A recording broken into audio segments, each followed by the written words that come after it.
इसको कंपेयर कर सकते हैं कि जब शाहीन शाह अफरीदी और नसीम शाह दोनों एंड पे बॉलिंग कर रहे थे तो हमारे नताइज बहुत अच्छे थे, और फिर जब नसीम शाह इंजर्ड हो गए तो फिर नताइज बहुत मुख्तलिफ हो गए, यानी इसको उससे कंपेयर कर सकते हैं?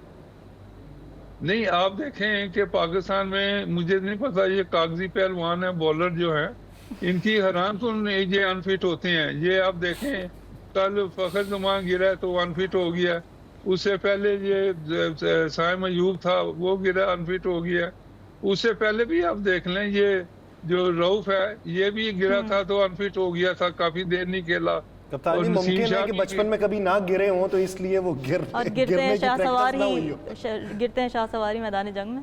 नहीं, ये मैं हैरानगी की बात है कि इतने कमजोर ये जरा, और ये नसीम शाह भी जब से गिरा है, इसका शोल्डर जो हुआ था अनफिट हुआ, काफी देर नहीं खेला, फिर ऑपरेशन हुए। तो ये सारी चीजें देखते हुए तो देखें, सारे लोग डाइव करते हैं, हर चीज होती है, तो इतने भी नर्म तो जिस्म के नहीं है कि फौरी तौर पे आप अनफिट हो जाएं। तो यहाँ तो एक फिटनेस की देखें बड़ी ज़रूरत है। और उसके बाद शहनशाह अफरीदी का देख लें, वो शायद अफरीदी ने फिर खुद इलाज किया है और डॉक्टर ने उसको ख़राब कर दिया, और उसके बाद फिर ये सारी जो आपके सामने इनकी फिर पेस कम हो गई है। अब शाहीन अफरीदी वो रिवर्स स्विंग नहीं होती नए गेंद से जो पहले करता था।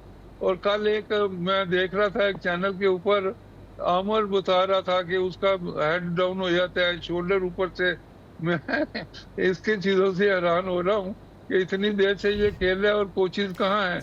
उन्होंने ये नोट नहीं किया कि शहनशाह अफरीदी का शोल्डर गिर जाता है और इस तरह की ये चीजें। तो ये उसके बाद नसीम शाह का भी देख लें, उसकी भी फेस कम हो गई है और उसका वो शोल्डर ऊपर से नहीं आता जो पहले आता था, और उसकी 145 से 137-38 तक चली गई स्पीड। ये जो एक्स्ट्रा स्पीड कम हुई है, यही टेंट डालते रही है दूसरे बैट्समैनों को। सही बात है। अच्छा, शाह साहब की तरफ भी यही बात लेके जाऊंगी। शाह साहब, एक तो मसला ये कि इंजरी हो रही है, ठीक है, लेकिन उसके बाद रिहैबिलिटेशन का प्रोसेस क्या ठीक होता है?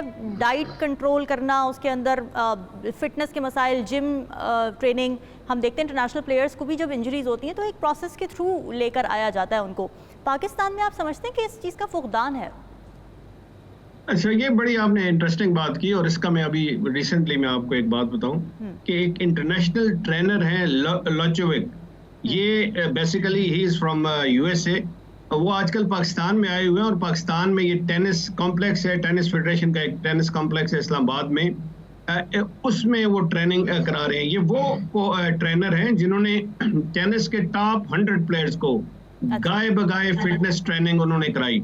उनसे बात हो रही थी तो वो कहते हैं कि पाकिस्तान में जो यंगस्टर है उसका लोअर बॉडी प्रोपोर्शन इतना वीक है कि उसको एथलीट लगता ही नहीं है। और एग्जैक्टली यही बात है, जिस तरह सरफराज साहब ने कहा, एग्जैक्टली यही बात है कि आपके जो क्रिकेटर हैं उनका लोअर बॉडी स्ट्रक्चर बहुत ज्यादा वीक है, टांगे बहुत कमजोर हैं। यही सैम अयूब के साथ हुआ, दौड़ते हुए वो बिल्कुल उनका पांव फंस गया, क्योंकि वो इतनी एजिलिटी नहीं है, इतनी मसल्स में इलेक्ट्रिसिटी नहीं है, स्ट्रेंथ नहीं है कि उसको कोप अप कर सकें उस प्रेशर को।